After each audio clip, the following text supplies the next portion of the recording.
Book में नहीं है, बट मैंने बोला था वहां क्या बोला था, याद करो एंट्रोपी। फटाफट एक लाइन ऐड करके ये टॉपिक कंप्लीट कर दूंगा। एट 4 o'clock आपकी बॉडी में एटीपी फुल है, एनर्जी फुल है। एट 5 o'clock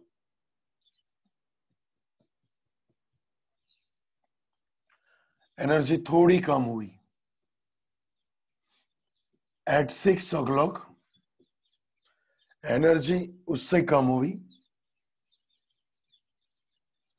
और 7 o'clock उससे भी कम एनर्जी आपकी हो गई।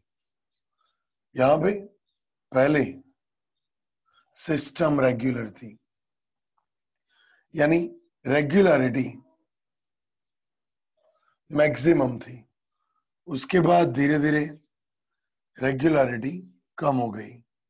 सिस्टम, बॉडी सिस्टम की रेगुलरिटी, बॉडी हो या कोई मशीन हो, जैसे कि आप 4 व्हील लाते हो तो 2011 का मॉडल है, 2013 में थोड़ी सिस्टम की रेगुलरिटी कम हुई, उसकी एफिशिएंसी कम होगी। इस तरह से उसकी एफिशिएंसी कम होगी। यानी अब मुझे आंसर दो जो मैंने बोला था कि बॉक्स है, बॉक्स में बॉल पड़े हैं। जैसे आपकी बॉडी में एटीपी थे, वैसे यहां पे बॉल है। यहां ये एंट्रोपी का टॉपिक बुक में नहीं है, मैं नहीं बोलता तो भी आपको क्या पता चलेगा, बट ये कंसेप्ट जरूरी है। भले 10-15 मिनट ज्यादा एक्स्ट्रा हो। तो यहाँ एटीपी था और यहाँ बॉल है। एटीपी मैक्सिमम है, बॉल भी मैक्सिमम है, और उसकी वजह से जो एफिशिएंसी है, राइट, एफिशिएंसी फॉर वर्क और एफिशिएंसी ऑफ वर्क, मैं यहां लिख रहा हूं एफिशिएंसी ऑफ वर्क, वो यहां पे ज्यादा है, मैक्सिमम है, और यहां पे मिनिमम है। एफिशिएंसी ऑफ वर्क मिनिमम है। अब आपको आंसर देना है यहां, जो मेरा मेन क्वेश्चन है, ये टॉपिक रिलेटेड मेन क्वेश्चन है, सुनना है आपको। चलो, फ्री एनर्जी कब ज्यादा होगी सुमित, 2011 या 17? Free energy, very good very good, बिल्कुल सही आंसर है कई स्टूडेंट का। तो बस यहां पे याद रखना है, फ्री एनर्जी 2070 में, 2000 नहीं, फ्री एनर्जी 2011 में, 2011 में फ्री एनर्जी कैसी है, मैक्सिमम। क्योंकि फ्री एनर्जी का मीनिंग क्या है आपको मैं बोल देता हूं, सुनो। एफिशिएंसी टू डू वर्क, उसको बोलेंगे फ्री एनर्जी। फिर से, एफिशिएंसी टू डू वर्क। आप देख सकते हो 2011 में कोई गाड़ी थी, उसकी एवरेज बेस्ड थी, उसकी एफिशिएंसी बेस्ड थी। 4 o'clock ये जो पर्सन है उसकी एफिशिएंसी बेस्ड थी। सो फ्री एनर्जी 2011 में या फिर 4 o'clock बेस्ड थी।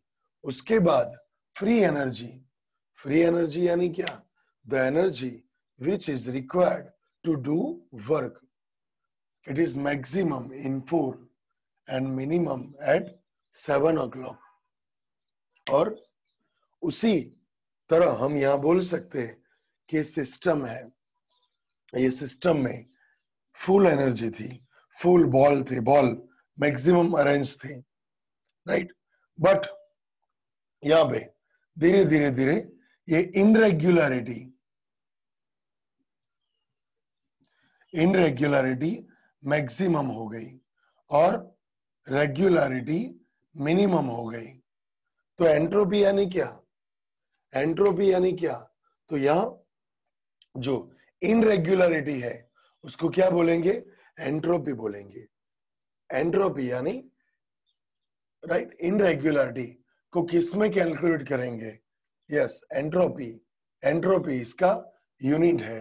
तो अब एंट्रोपी का रियल मीनिंग हुआ यूनिट ऑफ इरेग्युलरिटी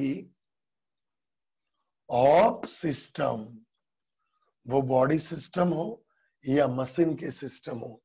फिर से बोल रहा हूं, ये कंसेप्ट वाला टॉपिक उतना इजी नहीं है, बट आप अगर फोकस करोगे बेस्ट तो इजी रहेगा। एक बात सही है। सो यूनिट एंट्रोपी क्या है? एंट्रोपी यानी क्या? तो आपकी बॉडी में धीरे धीरे एंट्रोपी लेवल कम होता गया, आपके मशीन में धीरे धीरे एंट्रोपी लेवल यानी इनरेगुलरिटी, राइट, इनरेगुलरिटी जो है वो बढ़ती जा रही है। यहाँ पे डे बाय डे एंट्रोपी बढ़ती जा रही है, यानी इनरेगुलरिटी बढ़ती जा रही है। यानी कल भी मैंने बोला था entropy is equal to irregularity. Okay, चलो। तो बॉडी सिस्टम पहले रेगुलर थी, अब इनरेगुलर हो गई, इसको बोलेंगे एंट्रोपी। और एंट्रोपी जितनी ज्यादा उतनी work of efficiency come. Reciprocal amount बोल सकते। एंट्रोपी ज्यादा उतनी वर्क ऑफ एफिशिएंसी कम, क्योंकि यहाँ पे 2 बॉल है, उससे क्या वर्क होगा? कुछ नहीं होगा। यहाँ पे एटीपी काफी कम है, उससे क्या वर्क होगा? कुछ नहीं होगा। सो एंट्रोपी यानी उसका total efficiency to do work, दोनों एक दूसरे से यस ऑपोजिट है। जितनी एंट्रोपी ज्यादा उतनी वर्क ऑफ एफिशिएंसी कम। बस ये लाइन आपको रट्टा लगाना ना पड़े, इसलिए मैंने एंट्रोपी वाला टॉपिक ये समझाया है, बराबर। तो अब आपको टेक्स्ट बुक में, नोटबुक में सॉरी, लिख दो फटाफट जो मैं बोल रहा हूं। फास्ट फास्ट लिखना है आपको।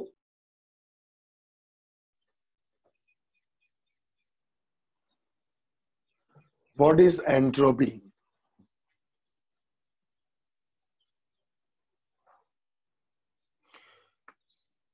in our body or in any system, in our body or in any system,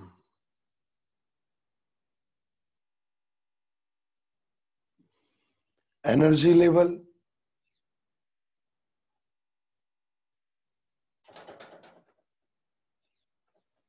continue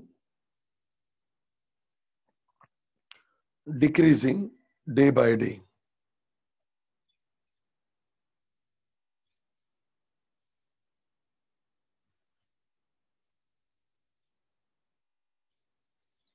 So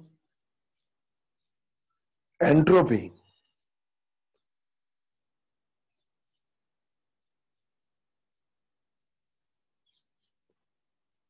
is increased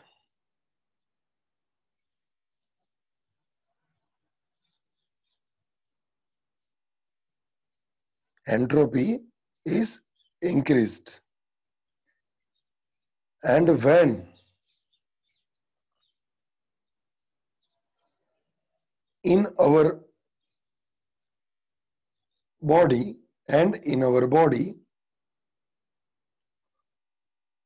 all organ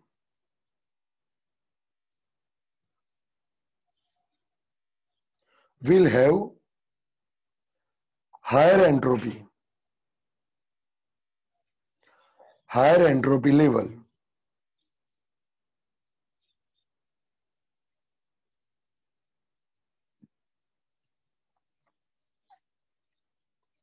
Death occur.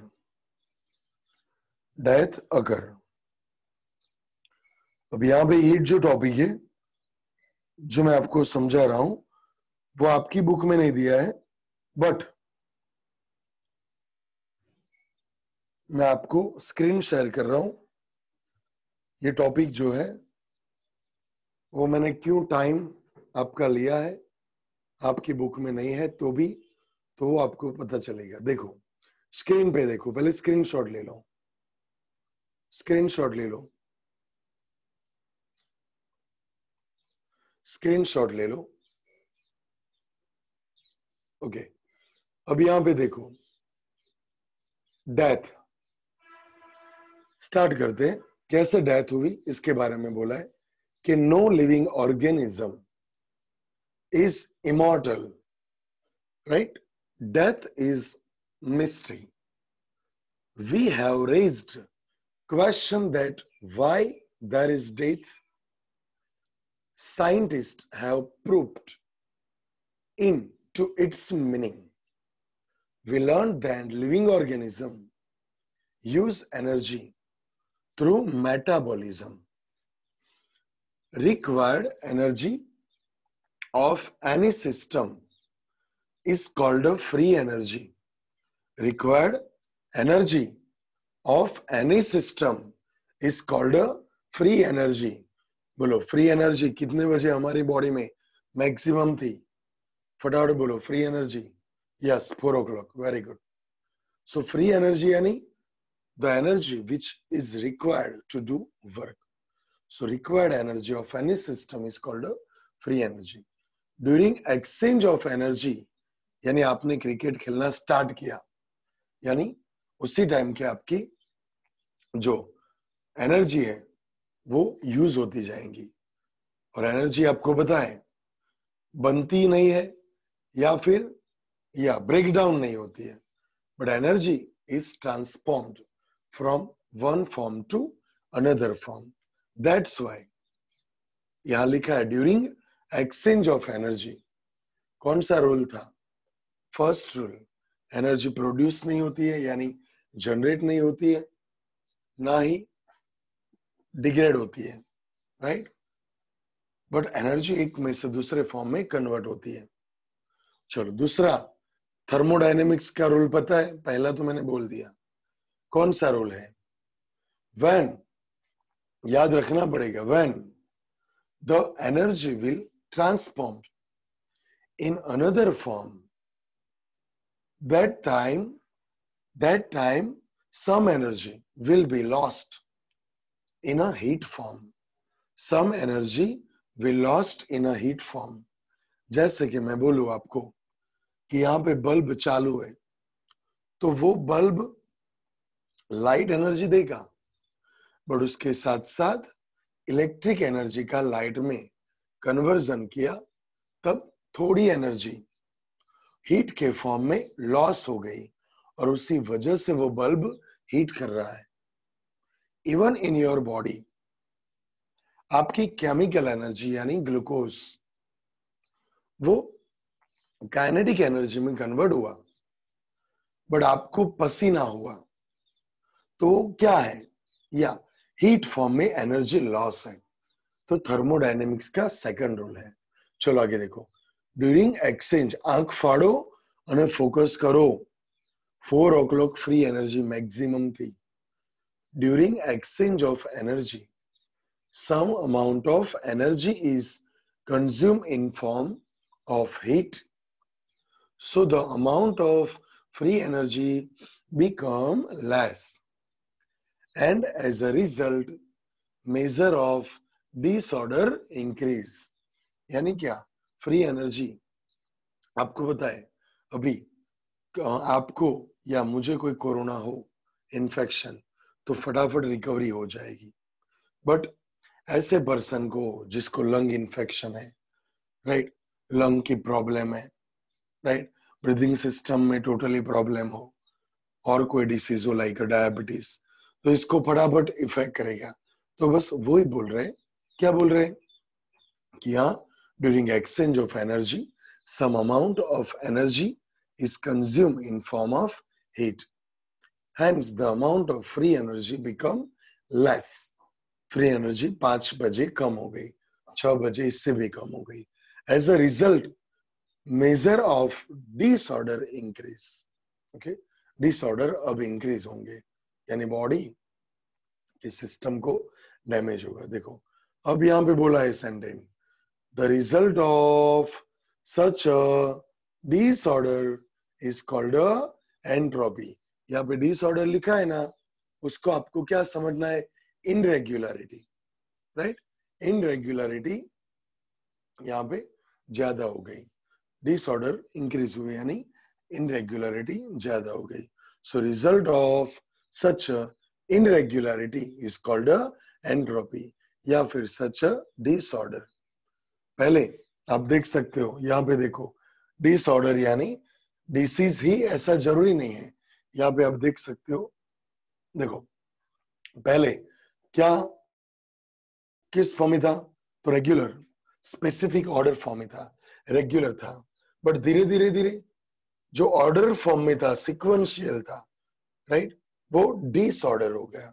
Regular था वो इनरेगुलर हो गया, यानी इनरेगुलर इसको बोलेंगे एंट्रोपी, बराबर, ये बोल रहे हैं आगे।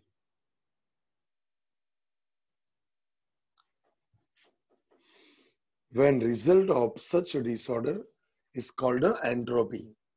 At regular interval, amount of free energy decrease, free energy decrease हो गई, and amount of entropy increase।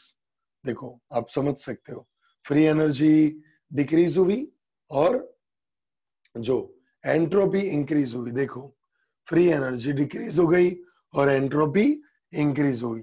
Entropy यानी इनरेगुलरिटी, यानी डिसऑर्डर। ये ऑर्डर्ड फॉर्म था, ये डिसऑर्डर फॉर्म था। तो इसके ऊपर से आपको समझना है। देखो एक बात मैं बोल देता हूं कि आप पहले वाले स्टूडेंट से पूछो या कोई भी, कभी भी आपका सिलेबस की मार्च की एग्जाम हो तो हम दिसंबर तक आराम से सिलेबस फिनिश कर देते हैं। बट मॉर्निंग में मैं हर एक स्टूडेंट को बोलना चाह रहा हूं, बोर्ड की बात करें तो हर एक स्टूडेंट को बोलना चाह रहा हूं कि मॉर्निंग में आपको 6 o'clock नीट के लिए रेगुलर ज्वाइन होना है।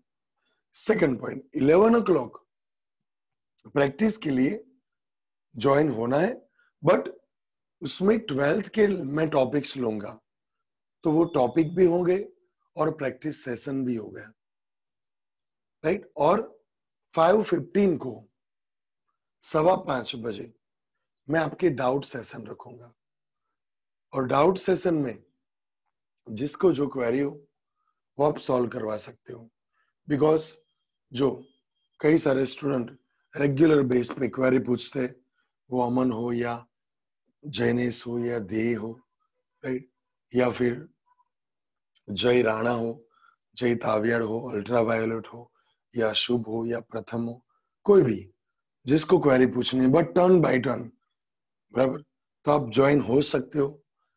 अगर आपको न ज्वाइन होना हो तो आपको पूछ लेना है कि सर मेरी ये क्वेरी है, मैं कितने बजे ज्वाइन हूं, बराबर। चलो आगे देखते हैं। The result of such a disorder is called entropy. At regular interval amount of free energy decrease and amount of entropy increase. As a result, the efficiency decrease. Okay, efficiency decrease. समझ में आ गए? आपको MCQ की query हो तो भी solve करवा सकते हो, थियरी की क्वेरी हो तो भी आप 5:15 बजे, बराबर, मुझे बोल सकते हो। चलो As a result, efficiency decrease. When in organ system entropy increase, disorder occur in organ which stop their function. That means death. That means death. समझा? यानी सब ऑर्गन में ऐसे एंट्रोपी इंक्रीज हो जाती तो यहाँ पे डेथ हो जाती है. तो ये आपका टॉपिक हुआ. ये जो टॉपिक था बराबर यहाँ पे नहीं दिया था, बाकी सभी टॉपिक आपके दिए. तो हम दूसरे टॉपिक पे जाएंगे जो हमारा कल से बाकी है. और मैं बोल रहा हूं पहले भी कि फर्स्ट चैप्टर जो है उसमें से क्वेश्चन पूछेंगे, बट जो जीनस स्पीसीज वहां से ज्यादा पूछेंगे. चलो यहां कौन सी लाइन पे हम थे कल? रिप्रोडक्शन में कौन सी लाइन से हमने देखना बाकी है? ये प्लेनेरिया वाला आ गया था, 6 लाइन पे है प्लेनेरिया. ओके चलो तो कहां पे थे हम देख लेते. नीचे 8 लाइन से बाकी है. ओके चलो द फंजाई से स्टार्ट करते हैं. चलो फंजाई से स्टार्ट करते हैं. मैं मार्क कर रहा हूं यहाँ.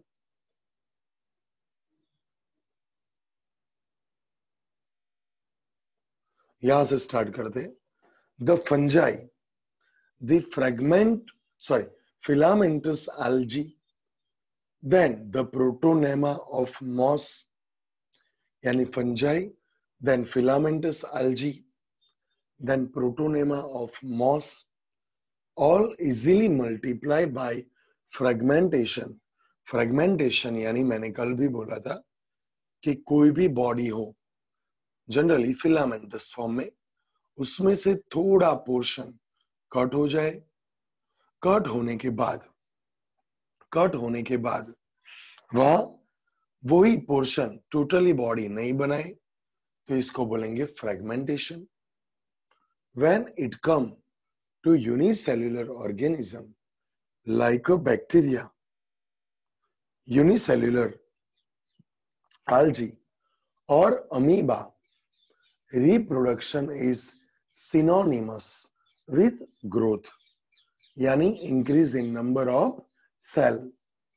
यानी जो बैक्टीरिया है या यूनिसेल्युलर एल्जी है या अमीबा है, उसमें कैसे ये रिप्रोडक्शन होगा? फ्रेगमेंटेशन के थ्रू नहीं, वहां पे increase in number of cell. We have already defined growth as equivalent to increase in cell number or mass. We have already defined growth as equivalent to increase in cell number or cell mass. So we notice that in single-celled organism, we are not very clear about the usage of these two terms, growth and reproduction.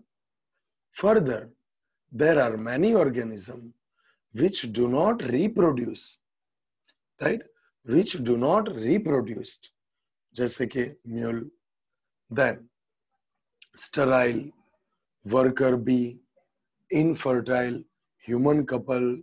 ये क्या बोल रहे हैं? फिर से देखो. Hence, we notice that a single-celled organism, we are not very clear about the usage of these two terms, growth and reproduction. यानी क्या बोल रहे हैं कि एक सेल है उसमें से दो बनेंगे तो उसको ग्रोथ बोलेंगे या रिप्रोडक्शन बोलेंगे, उसके बारे में हम क्लियर नहीं है. बट उसको वहां पे पहले ग्रोथ फेज में जाना पड़ेगा, देन रिप्रोडक्शन करना पड़ेगा. जैसे कि मैं आपको बोलूं कि अमीबा है तो उसका साइटोप्लाज्म पहले न्यूक्लियर डिवीजन करेगा, देन साइटोप्लाज्म डिवीजन होगा. यानी पहले कैरियोकाइनेसिस होगा और उसके बाद साइटोकाइनेसिस होगा. तो इसको रिप्रोडक्शन बोलेंगे तो यस बोल सकते हैं. Further, there are many organism which do not reproduced. याद रखना है, विच डू नॉट रिप्रोड्यूस्ड, यानी कौन कौन है? म्यूल, म्यूल यानी आपको पता है खच्चर, बराबर, जो वहां पे नहीं हॉर्स नहीं डोंकी, ओके, तो वहां पे वो हाइब्रिड से बनाया गया एनिमल है जो थोड़े कैरेक्टर हॉर्स का भी रखता है और थोड़े डोंकी का भी रखता है, और वो रिप्रोड्यूस कर सकता है? नहीं, नहीं कर सकता है, ओके, या then sterile worker bee, sterile worker bee यानी क्या? तो जो बी जस्ट हनी, मध, राइट, बनाने का काम करेगा, और जो बोल सकते हैं कि जो फ्लावर का रस एक प्लांट में से या दूसरे प्लांट को हम ट्रांसफर कर सकते हैं, तो वो कोई फर्टिलाइजेशन में उसका कोई रोल है? नहीं है, नहीं है, बराबर। क्योंकि आपको एक बात बोल दूं, यहाँ पे मुझे बोलना पड़ेगा क्योंकि आपको कोई क्वेरी ना रहेगी, इसलिए देखो यहाँ पे आपको मैं बोल देता हूं कि 3 टाइप की बीज होती है। पहले यहाँ पे worker, right, then drone, right, then queen single होती है, ड्रॉन मेल होती है, और ये वर्कर फीमेल होती है। फीमेल 30,000 to 35,000 अप्रोक्स एवरेज, ये ड्रॉन 15,000 होते हैं, और क्वीन सिंगल है। यहाँ पे फीमेल कितनी हुई? ये वर्कर भी फीमेल है और ये क्वीन भी फीमेल है, बट यहाँ पे ये फीमेल स्टराइल है। विधि सोलंकी समझ पड़ी बगा? खबर पड़ी सोलंकी, माया, पंचाल, ओके। यहाँ ये फीमेल है और ये भी फीमेल है, बट सेक्सुअल रिप्रोडक्शन कौन कर पाएगा? Yes, queen. ये सेक्सुअल रिप्रोडक्शन कर पाएगा? नहीं। तो जो वर्कर है, ये जो वर्कर है वो क्या बोलेंगे? फीमेल बट स्टराइल बोलेंगे। और देखते हैं, यानी ऐसे कई सारे लिविंग ऑर्गेनिज्म होते हैं कि जो रिप्रोड्यूस नहीं कर सकते, उसके यहाँ पे एग्जाम्पल दिए, जैसे कि mule, sterile worker bee, then infertile human couple, right, human couple हो जो ओजेनेसिस नहीं कर सकते, या फिर ओजेनेसिस कर सकते हैं बट उसकी बॉडी का फैलोपियन डक्ट में उतना टेम्परेचर नहीं मिल रहा, ऐसा एटमॉस्फेयर नहीं मिल रहा जिससे फर्टिलाइजेशन हो, तो वो भी इनफर्टाइल कपल बोलेंगे। Hence, so reproduction also cannot be an all-inclusive defining characteristic of living organism. समझ में आया? रिप्रोडक्शन वो all inclusive defining character of living organism नहीं बोल पाएंगे, बिकॉज ये म्यूल, स्टेराइल वर्कर भी, इनफर्टाइल कई सारे ह्यूमन कपल होते हैं इसकी वजह से। Of course no non living object is capable of reproducing और रेप्लिकेटिंग इटसेल्फ। यहाँ पे ऐसा ही कल आया था, याद करो, ऐसा ही टॉपिक कल आया था। क्या आया था पता है? ग्रोथ। कल हमने देखा था, किसके बारे में देखा था? ग्रोथ। तो हमने देखा था कि ग्रोथ लिविंग सिस्टम का हो सकता है, यस, बट कई बार नॉन लिविंग सिस्टम का भी हो सकता है। So growth is not property for only living system but living and non living. कैसे? तो अगर आपकी बुक में एग्जाम्पल भी दिया था कि यहां पे सैंड पड़ी हुई है, राइट, ये सैंड की वजह से यहां पे इतना सैंड रॉक बना है। अब थोड़े टाइम के बाद इस सैंड का पिलर सैंड में से शायद रॉक बन रहा हो, तो ये ग्रोथ बोलेंगे। तो नॉन लिविंग है तो भी ग्रोथ हुआ। और मैंने एग्जांपल दिया था वुडन पीस, तो ये वुडन पीस के ऊपर आप पानी, वुडन पीस को पानी में रखोगे तो वो वुडन पीस का भी ग्रोथ होगा। So growth is not only property for living system but it is for both. तो वैसे यहां पे क्या है कि reproduction is the only property for living system, not for non living system. But living system में भी, सुनो, बट लिविंग सिस्टम में भी सभी लिविंग सिस्टम के लिए ये रिप्रोडक्शन प्रॉपर्टी नहीं है। समझ में आया कि नहीं? सभी लिविंग सिस्टम की प्रॉपर्टी ये रिप्रोडक्शन है नहीं है। Is it clear? एंट्रोपी के साथ साथ ये भी आपको ध्यान रखना है। चलो नेक्स्ट लाइन देखेंगे। इसके बाद हर एक लाइन को आराम से समझना है। लिखा है hence reproduction also can not, यहां से स्टार्ट करेंगे।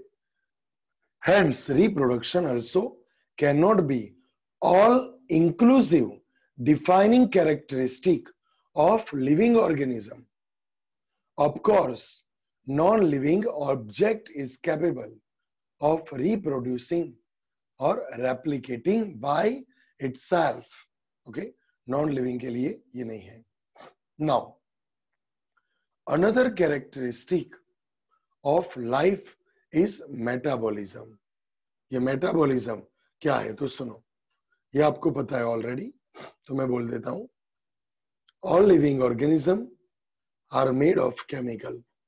This chemical, small and big, belonging to various classes, size, function, etc., are constantly being made and changed into some other biomolecule.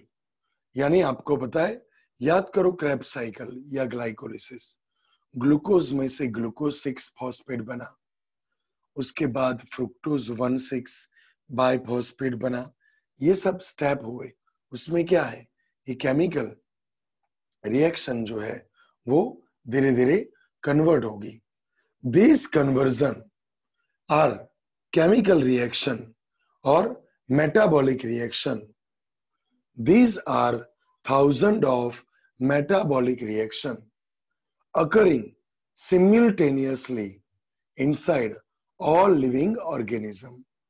There are thousands of metabolic reaction occurring simultaneously inside all living organism. Right? ये आपको याद रखना है। Now next page, ये एक बार देख लो, इसमें कुछ नहीं बोल रहे, एकदम सिंपल है। मेटाबॉलिक यानी आपकी बॉडी की केमिकल रिएक्शन, बस।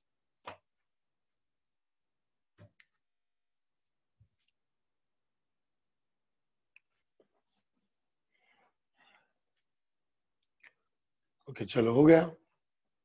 चलो नेक्स्ट पेज।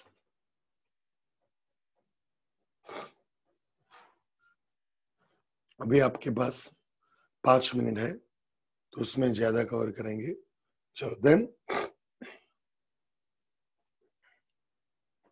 यूनिसेल्युलर और मल्टीसेल्युलर, जो हमने लास्ट में देखा, कौन सी लाइन थी वो मैं एक बार फिर से बोल रहा हूं, सुनो।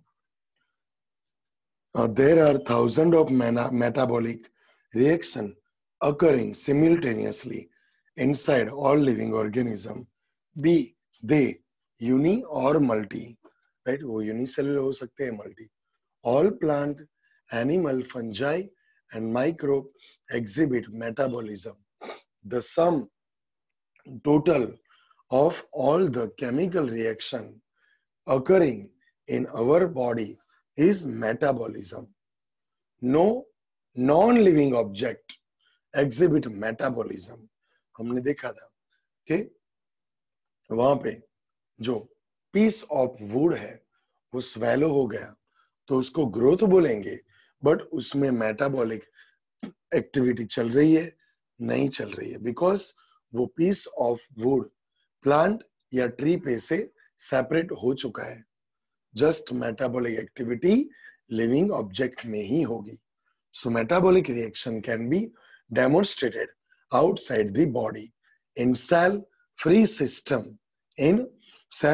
system and isolated metabolic reaction outside the body of an organism performed in a test tube is neither living or non-living.